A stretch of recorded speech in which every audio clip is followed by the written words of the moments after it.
segue acompanhando a situação em Alagoas, a situação em Maceió, a iminência de desabamento de uma mina da Braskem em Maceió, no bairro de Mutange, é a mina 18. A cidade ou o bairro está sendo esvaziado, as pessoas estão tendo que sair de suas casas e evacuar a região. Essa, como a gente já informou aqui hoje no Estúdio CBN, não é uma situação exatamente nova, é algo que se arrasta pelo menos desde 2018, quando imóveis começaram a apresentar rachaduras, casas, apartamentos. Milhares de pessoas tiveram, na ocasião, que deixar suas casas. Alguns bolsões ali, alguns bairros viraram bairros fantasma. 60 mil, tá? Em Maceió. 60 mil pessoas. Acabei de ver uma entrevista do em prefeito 2018, de Maceió. Não, até agora 60 mil pessoas já foram removidas. 60 mil pessoas saíram de casa. Em vários bairros, Exatamente. né? A velocidade da movimentação do solo agora é de 2,6 centímetros por hora. Havia expectativa de o rompimento do colapso acontecer 6 da manhã. Não aconteceu, e aí perguntamos para o repórter que está cobrindo isso lá em Maceió se tinha uma outra previsão. É a qualquer momento. A qualquer momento. Estava vendo aqui as palavras de uma moradora que foi ouvida pelo G1, a marisqueira Marivânia dos Santos Venâncio, dizendo que a forma como os moradores estão sendo retirados das casas, às pressas, sem nenhum preparo, não é exatamente o que eles esperavam. E ela diz assim: eles falaram que a gente tinha de sair de qualquer jeito, e aí chegaram lá com 2 ônibus. A situação foi essa, que generalizou uma confusão, porque muitos não aceitaram, porque a gente já vive indignada há muitos anos, muitos meses, e aí eles chegaram do nada para retirar todo mundo das suas casas. Foi o que disse a marisqueira Marivânia dos Santos Venâncio. E o nosso contato aqui na CBN agora é com a professora Regla Toujagues, que é engenheira geóloga do campus de Engenharia e Ciências Agrárias da Universidade Federal de Alagoas, é membro da startup Bionsugran Limitada. Professora, bem-vinda aqui à CBN e boa tarde para a senhora. Alô, boa tarde, boa tarde. A senhora morou no bairro afetado, que a gente está falando? No bairro... Mutange. Pinheiro. Exatamente. Bom, primeiro agradecer pelo contato, né, à CBN, por esse momento. Sim, eu sou ex-moradora, né, do bairro Pinheiro, né? Vivimos em torno de 3 anos e saímos no processo de realocação do bairro. Professora, a senhora está onde agora? Eu estou em Maceió, eu continuo morando em Maceió, para atender minha função como professora da universidade. Sim, eu queria que a senhora contasse para a gente como é que está a situação agora aí. A gente aqui de longe está acompanhando, obviamente. Nosso repórter aí em Maceió nos trouxe informação diretamente do local, mas quero te ouvir. Como é que está a situação aí? Como é que está o clima? As pessoas estão com medo? Como é que as autoridades estão agindo? Sim, bom, primeiro, realmente as pessoas estão com medo, né? Mas, por outro lado, as autoridades, em especial a Prefeitura de Maceió, e colocando ela em conjunto com a Defesa Civil, né? Elas têm agido de forma coerente com o que está disposto no plano de contingência, chamado Plancom. Ou seja, o processo de subsidência, como vocês colocaram, já vem se arrastando desde 2018, 2019, quando foram feitos os primeiros estudos, né? O Serviço Geológico Brasileiro veio aqui, identificou a causa, hoje já sabemos qual que é, né? Que é a mineração da Braskem, e de lá para cá existe um sistema, existem vários sistemas de monitoramento das áreas. Então, é importante destacar que, ou seja, nós estamos hoje com esse conhecimento todo do que está acontecendo em tempo real, porque existe uma rede de monitoramento sísmica, uma rede de monitoramento que acompanha a movimentação, né, a direção, a velocidade dessa movimentação. Então, após a descoberta, esse sistema ficou implementado na Defesa Civil. E o que nós estamos vivenciando hoje é algo que foi anunciado, né, através do Serviço Geológico, nos relatórios que estão disponíveis. Ou seja, o processo de subsidência, a queda de algumas minas, é algo que está já descrito que ia acontecer. Já foi certo? anunciado, digamos Então, assim. Foi anunciado, exatamente. O plano de contingência é o que está sendo colocado em prática. Então, essa retirada das pessoas, primeiro dizer que onde tem a mina 18, e aí eu aproveito para dizer que o prefeito FHC fez um sobrevoo hoje para tentar reduzir ou pelo menos eliminar algumas expectativas negativas através de algumas fake news também que circulam. Ou seja, a área da mina 18, os arredores, não tem pessoas. Não tem pessoas. Então, não há esse risco de que alguém vai morrer ao redor da mina, porque não tem. E só há risco quando tem pessoas, certo? Então, existe já todo preparado, achando que aconteça que vai acontecer. Mas é possível dimensionar. Bom, é possível, a gente está repetindo aqui, né? Que a hora que essa mina colapsar, possivelmente vai se abrir uma cratera capaz de engolir o estádio do Maracanã. Mas pode ser maior? Quem são essas pessoas que estão sendo retiradas de casa agora? Em quais bairros elas estão? Você consegue desenhar para a gente, professora? Olha, onde vai acontecer o processo de deslizamento, de queda do bloco, de grande bloco, ao redor da mina 18, certamente, acredito que não é o tamanho do Maracanã, acredito que não, né?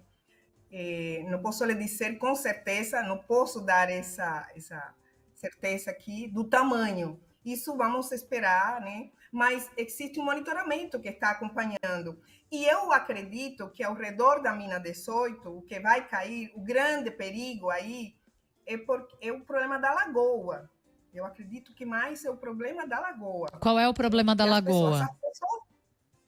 Olha, porque esse volume de água, né, ocorrendo essa queda de um grande bloco, né, de solo e rochas, né, a lagoa pode invadir, né, a área das minas, né? E aí eu diria que é um dano mais ambiental. E eu acho que o coordenador da Defesa Civil de Maceió, o professor Abelardo Nobre, ele já vem colocando, de alguma forma, essas questões. Então, o dano ambiental ao ecossistema, né, da lagoa, aos arredores, o volume de água grande que pode entrar e que pode se causar, né, danos ambientais. Então, eu acho que essas seriam as grandes preocupações. O pessoal que está sendo retirado é por precaução, porque já está no Plancom, que foi elaborado, e aí eu gostaria de dizer também, foi elaborado pela equipe da professora Cláudia Rivera Escórcia, da equipe de planejamento dentro da Defesa Civil. Esse plano já prevê todas essas questões. Certo. Professora, a gente tem um conjunto de minas num bairro residencial, quase no centro de uma capital. Como é que isso aconteceu? Sim. O que chegou primeiro, a mina ou o bairro? Qual que é a história? Na verdade, desde os anos 70, né, que a mineração, inclusive que não era nem a Braskem, né, era a empresa Saugema. Eu acredito que antes tinha até algum outro nome anterior à Saugema, mas a gente conhece nos registros de história aqui como a Saugema. Existia já residências, existiam sim, mas claro que com a mineração, com a empresa de mineração, porque a Braskem, como é que a Braskem se instaura? Porque tem um potencial dessa gema, cloro e sódio, para a produção de plástico e soda cáustica, né? Então, isso, quando você tem uma empresa, claro que aumenta o número de população residente no município, e aumentou de fato. Os bairros aumentaram, porque tinham um emprego, né, também seguro. Claro que com todos os riscos associados, né? Mas quem chegou, já tinha pessoas aqui. E aí, como eu digo para os meus estudantes também, né? Ou seja, a natureza, primeiro, a natureza estava aqui quando a gente chegou, né? Basta a gente respeitar ela e os seus sinais. Eu acho que é isso. Os sinais não foram respeitados, professora?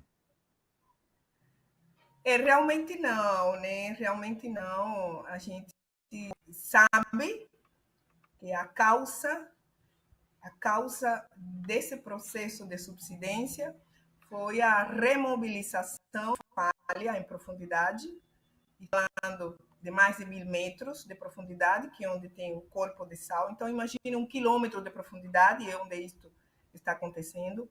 Existia já uma falha geológica. A falha geológica está há milhares de anos. A extração veio depois.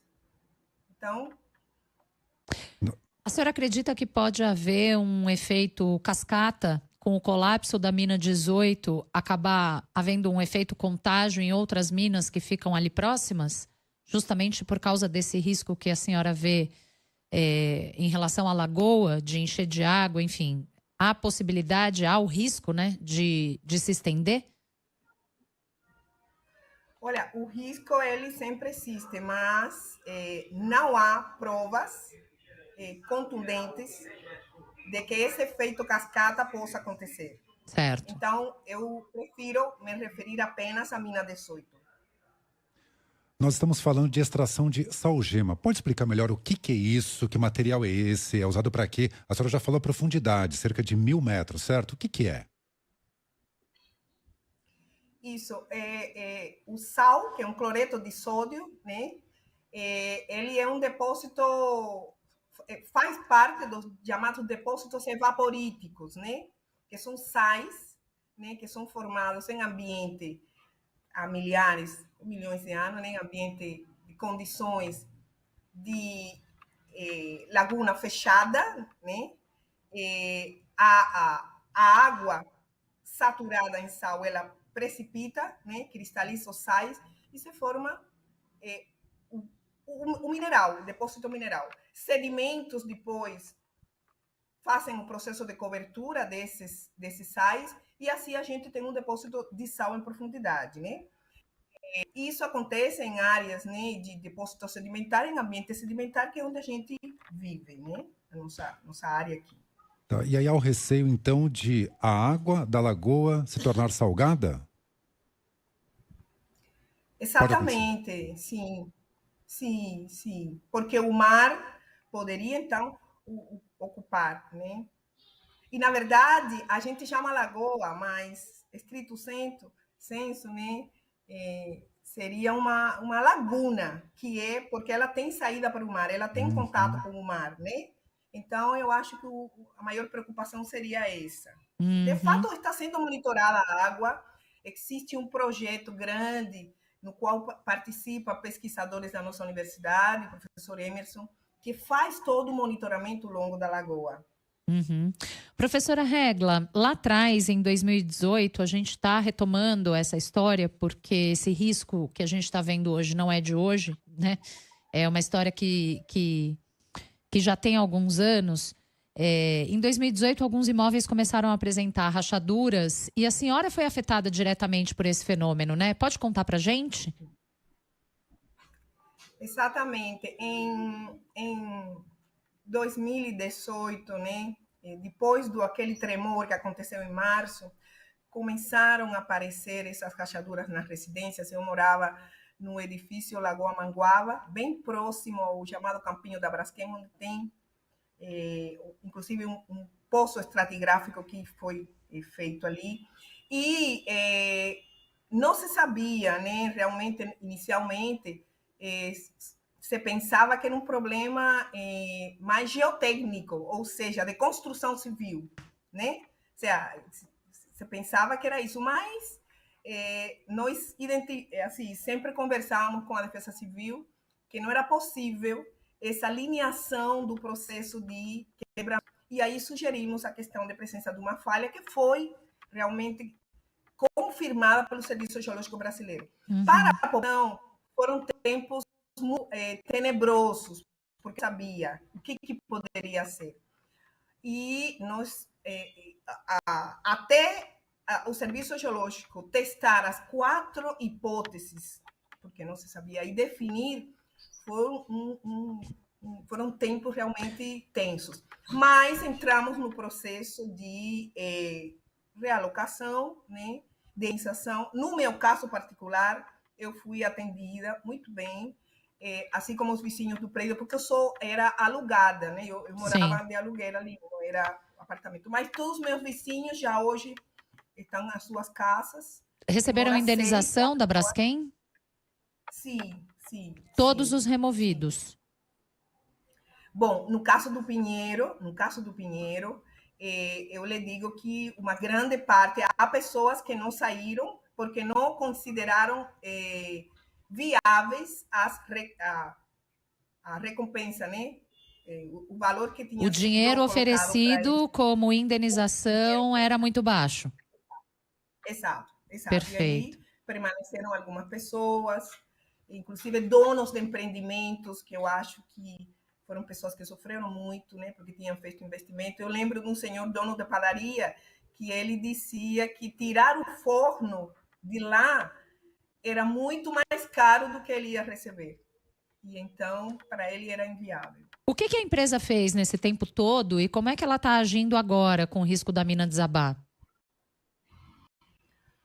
Olha, agora, bom, ao longo desse tempo, foram feitos vários processos de acompanhamento do mapa de indenização, ou seja, o mapa foi sendo atualizado, e aí, em conjunto com a Defesa Civil, porque esses fissuramentos, esses fraturamentos, eles foram avançando, e, de fato, é por isso que se monitoram as áreas, né? Então, desde o momento que começou, que se detectou, já que se confirmou que a causa era a mineração, a empresa vem financiando estudos, indenizando a população, acompanhando, né, na medida dos procedimentos internos dela, as pessoas removidas e negociação com as pessoas que ainda permanecem nas áreas, que não é o caso da mina aqui. Ao redor da mina não tem ninguém, não tem pessoas, tá? Então, não há essa situação. Mas a empresa vem acompanhando e dando dados para a atualização do mapa de realocação das pessoas. Professora, haveria a possibilidade de evitar um desastre como esse? Como a senhora disse, depois de um tempo foi verificada uma falha geológica no local. A gente pode dizer se a empresa passou um pouco do limite de extração, poderia ter sido evitado? Como? Olha, poderia ter sido evitado, sim. Eu posso dizer que sim, né? Como cidadã, né, e como geóloga, posso dizer que poderia ter sido evitado, evidentemente porque toda empresa de mineração em subsuperfície, né, porque você tem mina a céu aberto, tem mina subterrânea, que no caso de sal, inclusive, é um processo bastante delicado, porque você lubrifica muito o sistema, né, você injeta água, né, para tirar aquela salmoura e você retirar e mandar para a superfície. Então, poderia ter sido evitado com um sistema de monitoramento, alerta, talvez mais rigoroso, né? Eu acredito que sim. É muito difícil a gente entender que essa falha não tinha sido vista pela empresa. Quando começaram os trabalhos na mineração aí. Tá. Porque realmente a falha mobilizada com o sal. E é por isso que se diz, já está descrito nos relatórios, que a causa foi a mineração, porque foi encontrado sal através da falha geológica. Então, o que remobilizou a falha geológica foi a extração de sal, né? E aí nós temos hoje, inclusive, a falha passa por baixo do bairro Mutange, onde tem a mina 18, né? Que hoje o bairro Mutange não tem pessoas, né? Foi o primeiro bairro, e aí é importante dizer, foram as primeiras pessoas que foram realocadas do bairro Mutange. Então, foi tudo em concordância com o protocolo. A Braskem está na COP28 discutindo o meio ambiente nesse exato momento. E a gente lidando com isso aqui no Brasil. Quem são os responsáveis por conceder essas licenças e por zelar pela segurança dessas operações nas minas? Porque claramente falharam, né, professora? Essa colocação verdadeira. Falharam sim, não temos como dizer que não. Eu acho que o que nós estamos vivenciando é a prova de que faltou rigor na fiscalização ao longo do tempo de implementação desse empreendimento minerário. É claro que no início a gente disse assim, olha, faltou, mas no início nós não tínhamos talvez um instituto de meio ambiente como nós temos hoje, né? Tem algumas entidades ambientais que surgiram depois, né? Lembrando que essa mineração está aqui há mais de 40 anos. Sim. Mas ao longo do processo, evidentemente, eu acho que poderia ter sido mais rigoroso, né? Queria pedir para a senhora ressaltar quais são os impactos ambientais que o colapso dessa mina pode ter. Retomando a minha informação, já que a empresa se mostra importada com o meio ambiente, afinal está na COP tendo participando dessas discussões. Vamos entender, então, quais são os impactos para o meio ambiente que o colapso de uma mina dessa mesma empresa, com falhas na fiscalização e tudo, como a gente conversou até aqui, pode ter. Olha, eu diria que no meio físico, os danos eles são bastante severos. No contexto ambiental, né, porque tem danos no contexto ambiental e no contexto social. Claro. Como eu digo, no contexto social, os danos talvez sejam menores, porque não tem pessoas ali. Estamos falando aqui agora da mina 18, né? Mas socialmente, todo o processo, claro que há danos sociais que nós estamos vendo até agora. Do ponto de vista ambiental, nós estamos falando de um ecossistema dentro da lagoa que vai ser afetado totalmente, porque não é o lagunar não é de água salgada, não é o caso. Então, todas as espécies que estão lá no fundo, elas podem ser afetadas, de fato. A gente pode ter grande perda de espécies, né, de ambiente lacustre, nós podemos ter, inclusive, nos arredores, né, porque a água pode invadir. Temos perda da biodiversidade, perda de associações já geradas, de ações já geradas ali na compensação de áreas que tem floresta, tem áreas de conservação. Vale dizer que ali ao redor é uma área de preservação, é uma APA, uma área de preservação. Uhum. Então, a gente vai ter afetação aos ecossistemas terrestres, não apenas ao ambiente lagunar. E, socialmente, pessoas terão que ser, claro, refazer suas vidas em outros locais. Isso configura crime ambiental, professora? Configura. Uma última questão, professora. Inclusive, eu acho que há algumas ações que estão sendo direcionadas nesse sentido, através das ações da sociedade civil aqui, o Movimento Único de Vítimas da Braskem, o MUVI, que move algumas ações, né? Empresários também afetados no processo, mas estamos mais assim no sentido, eu como residente, ex-residente, como professora da universidade, eu gostaria de ressaltar o que nosso papel hoje deve ser mais direcionado a mediar esse conflito do que pode acontecer, né? E eu me coloco aqui à disposição, né? Nós já estamos trabalhando na criação de um painel, né, para atender às demandas com a população, né, as demandas de recomposição das áreas, do ponto de vista dos ecossistemas que vão ser afetados, né? Então, aproveitando esse ambiente da COP, né, nos colocamos à disposição e temos uma equipe, inclusive, que está trabalhando já para implementar esse painel de atendimento à salvaguarda, né, da geodiversidade, inclusive da biodiversidade, né, para tentar mediar o conflito, conversar com todas as partes interessadas em reconstruir essa área que, de fato, já vem sendo muito afetada. Então, a ideia não é culpar mais ninguém, porque já sabemos, a ideia é mediar esse conflito e chegar a soluções, né?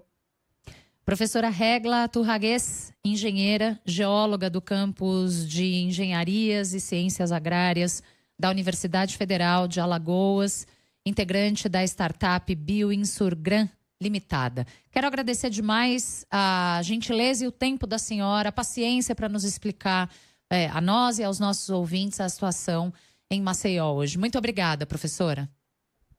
De nada, um prazer. Obrigada mesmo. Tchau. Rede CBN, top de 5 segundos.